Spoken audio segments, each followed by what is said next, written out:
Welcome to the Money Watch Show. It's Saturday, November 8th, and we are here talking about whatever issue is on your mind in your financial life. The we is me, Jill Schlesinger, CBS News business analyst and a certified financial planner.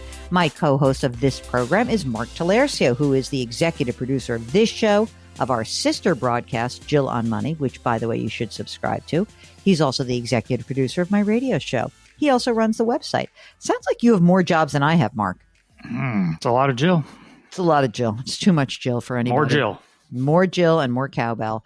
So, Mark, here we are. It's November. And as I look at the calendar, it's like a lot of time left until the end of the year. And people are already starting to ask me about doing segments about, let's do New Year's resolutions. And I have to say, the whole resolution thing, it's such a funny thing. Clearly, it helps when you have some reason to do something different, like the new year. But I was very much excited by seeing a social media, I was not going to say meme. It's like a social media campaign that I could really get into. So what are you doing on social media? I'm shocked by this. Well, this was sent to me. So Okay. It was good. So you know that I'm not on TikTok, but there is this trend called the Great Lock-In. I kind of dig this, Mark. It is a way to just say, like an athlete locks in. When you hear the announcer saying, well, he's really locked in on the mound, or she's stepping up to the foul line and she is locked in, like this laser focus, professional level focus on the task at hand. I think this makes a lot of sense to me because we can use this in our financial lives. And that is really what the virality of this trend is, which is you can take one thing in your life and say, I'm going to lock in on this and get it done.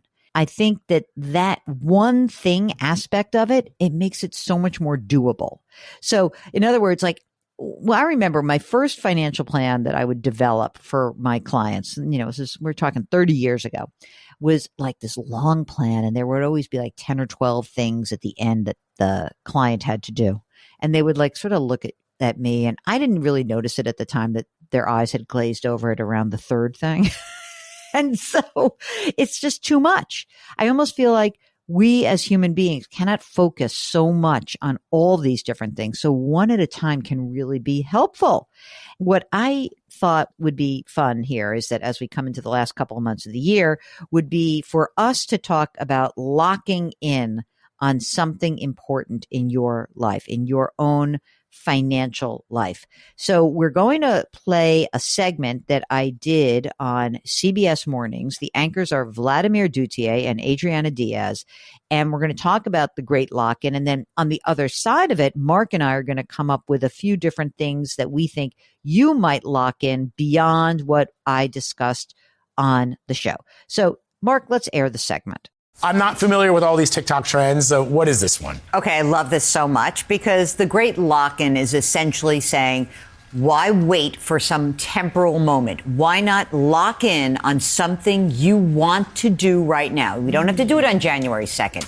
So before the end of the year, pick something that you want to focus on and really make it happen. Be true to yourself and say, what can I make happen? And then do it. And I think it's great because honestly, people oldsters like me would be like, oh, we've been talking about this for a long time. I don't care the vehicle and the why. Yes, let's get people to focus on some financial matter they would like to accomplish before the year. And I love it. And do you love it just because sooner is always better with money? I remember when I worked in finance, one of the first things I said, okay, everybody, $1 today is worth more than $1 tomorrow. Is that the draw? I mean, yes. And I think that it's important to sort of bring this together and make it feel like I can do it. Other people are helping me do it. We're in this together. We know that when we socialize a lot of our goals, we're more likely to actually be accountable to them. And so, if you're saying, oh God, I don't know where to start. Often you've heard me say, listen, you got to start building your emergency fund. Start now, just a little bit of money every week. But a lot of people don't even know what they are spending. So if you want some ideas for a great lock-in topic, number one is, of course, I love building your emergency fund. But maybe a better one is, hey, I don't have that much time before the end of the year. I'm going to track where my money goes. You don't have to have a big budget. It doesn't have to be some big ask that you're asking of yourself. track where your money is going. That could be your number one thing to do before the end of the year. You're always talking to us about the job market and how it's slowing down. For people who are looking for work, what should their lock-in be? You know, I think that anybody who works right now, there's a sense of uneasiness. And I understand that. And it's very hard to feel like you're not at the other end of like, well, something's going to happen to me. So I love taking control. The only way I know how to take control is to kind of work your network. So I think a great lock-in could be whatever you do in life, find one person doing something that you think is kind of cool that you'd be interested in, and connect with that person. Now that's called networking, which is a horrible word. Build a relationship, reach out to somebody. And by the way, if someone has reached out to you and said like, hey, Adriana, you have a cool job. This is awesome. Can I talk to you about it? Respond to it. I think that what we've learned is that people are getting jobs or even developing little side hustles during these very tight times by their connections. So really rely on those connections. They can bring your job search to a different level. Update that LinkedIn. You betcha. Important. Very important. So, Mark, do you like the lock-in segment, or do you like the concept? Yeah, I mean, sure. Well, I mean, what's the downside? It can't hurt, right? Yeah, this reminds me of when people, like, there were some financial talking heads that were like me who were like really dissing on the FIRE movement, financial independence, retire early. Like, oh, it's so stupid. It's so this. Like, I mean, okay, it's not perfect, but anything that gets people to focus on their money and do something about it feels okay to me. I don't feel like we should be like making fun of things. I feel like we should be really supportive when people are doing things that are in their own best interest. So I love that. I totally love that. And I love the idea that we can say to people, okay, well, there's 2 months left in the year. Track your spending. You know, there's 2 months left in the year. Set aside $15-20 so that you can put some extra money into your savings account, to your retirement account. Or even like if you think about like the holiday season, that, you know what, there are going to be only so many days left for the holidays. Here's the list of people. I'm just going to do my list. I'm going to put, you know, $20 a week away so I can beef up my holiday budget. All those things are really good things to do. How can people lock in on retirement, Mark? What should they be doing?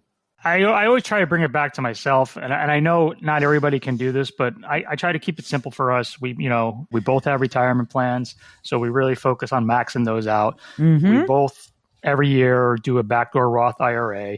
We have a 529 plan, so we have a dollar limit that we like to throw in there. And if there's anything else surplus throughout the course of the year, we throw it into a brokerage account. That's it. I think that when you can start to concentrate on retirement, I almost feel like here's something to consider.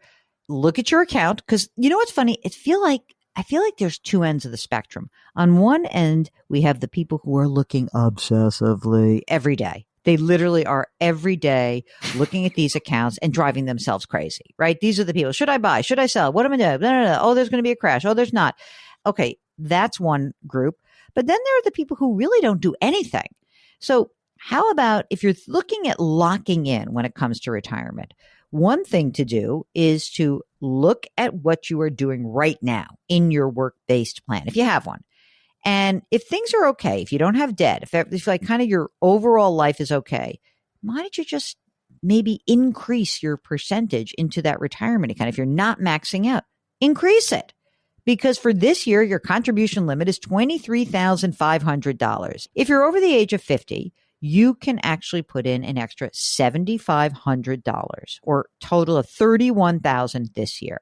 Now, here's something weird. For this year, if you are 60, 61, 62, or 63 at the end of the year, you can contribute an additional, instead of the $7,500, $11,250. This to me is incredible. If you're 60 to 63, you can put in $34,750. Now, I know everyone can't do this. Now, because of the time of year where we are right now, this is the moment where you may actually be able to put a chunk of money into the account before the end of the year. If we wait till December to have this conversation, if it's December 28th, it won't matter. It's a calendar year. You might be able to max out before the end of the year. It's pretty amazing, isn't it? I know the limit this year is 23.5. I remember years ago when it was like, 15 something, 16,000, 17,000. And I get that it's all tied to inflation and cost of living. But at what point is there a ceiling? Because, most people can't do 23.5. So one day, are we going to be able to put in $45,000 a year? Maybe. It may happen. I won't be able to do that.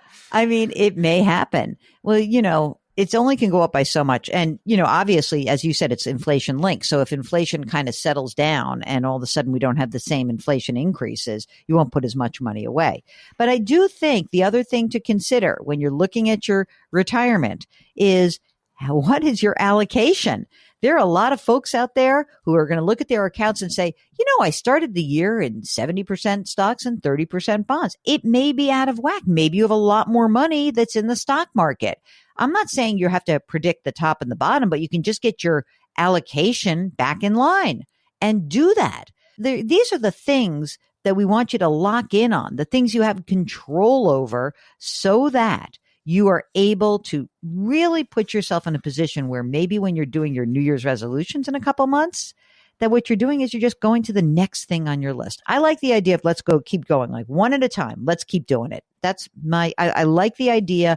And I think that we should encourage that, Mark. So I'm into it. I'm locking in, baby. Anyway, if you've got a question on how to lock in on something or any part of this show conjures up a question for you, get in touch with us. Go to JillOnMoney.com, click the contact us button, write us a note. If you would like to join us live, check the box. Mark will do everything else. Hey, don't forget to sign up for the free weekly newsletter when you're on the website. It's so great. Mark does a wonderful job with that. So I would encourage you to do so. You can subscribe to us on the Odyssey app or wherever you get your podcasts. Please leave us a rating and review wherever you listen.